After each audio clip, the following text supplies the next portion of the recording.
You know that feeling when you read a poem and you feel like you're missing something, like there's the secret code just sitting there right under the surface? Well, today we're going to crack that code. We are diving deep to unlock the layers of a poem, going way beyond what you just see on the page. This is the classic question, right? It's what we're all trained to ask in school.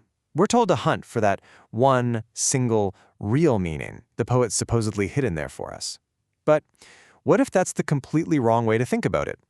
And this, right here, is the key. Chasing after one single meaning can actually be a trap.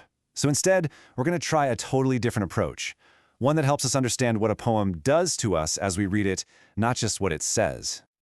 Okay, so here's the problem we're up against. So often, poetry gets boiled down to a simple moral, like the lesson here is, we take this incredibly rich, complex experience and flatten it into a fortune cookie message. But a poem is so much more than that.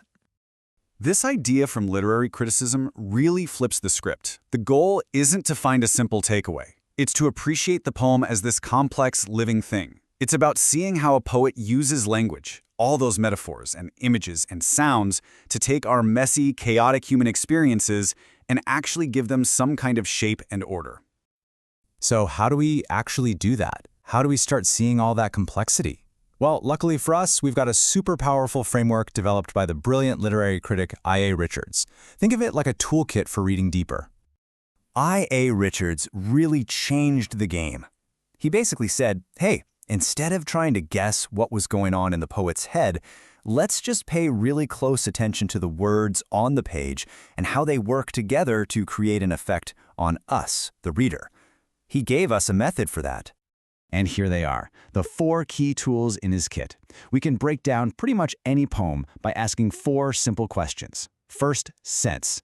What are the words literally saying? Just the facts. Second, feeling. What emotions is the writer pouring into the subject? Third, tone.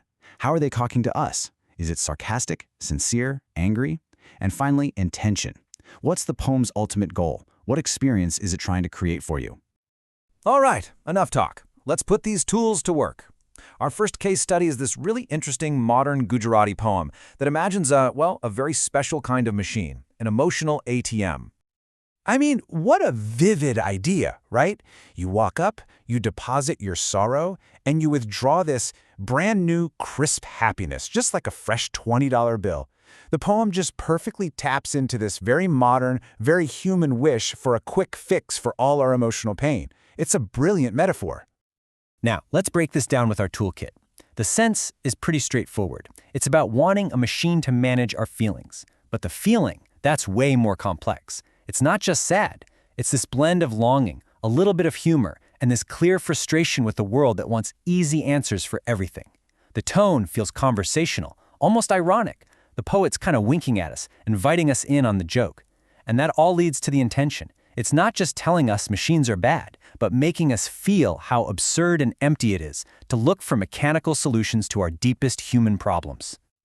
So, you see the difference. A simple reading just gives you that flat moral, don't rely on machines. But when we use our tools, we get something so much richer. The poem isn't preaching. It's exploring that universal human wish for an easy way out. And it's using humor and irony to make us think about the kind of society that even created that wish to begin with. Okay, let's test this toolkit on a completely different poem.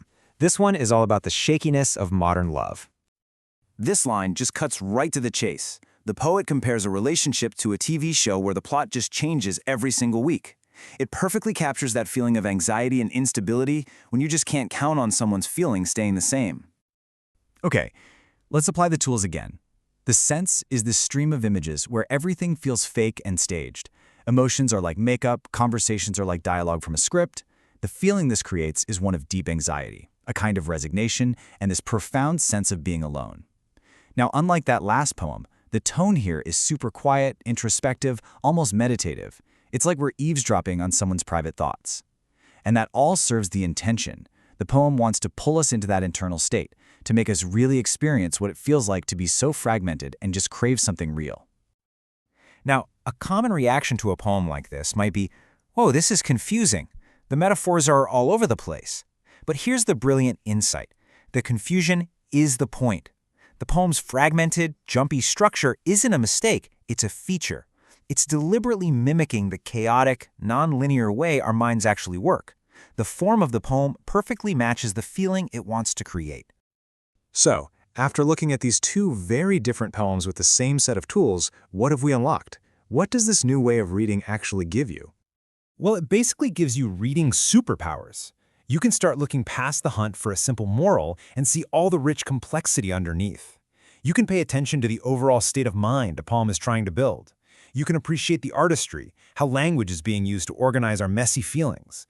And maybe most importantly, you can resist that pressure to find the one correct answer and instead just enjoy all the different layers a poem has to offer. And really, that's the big takeaway here. A poem isn't a puzzle that you're supposed to solve. It's more like a lens. It's a machine for thinking and feeling. The goal is to just let it work on you, to experience the world for a few moments through its unique blend of sense, feeling, tone, and intention.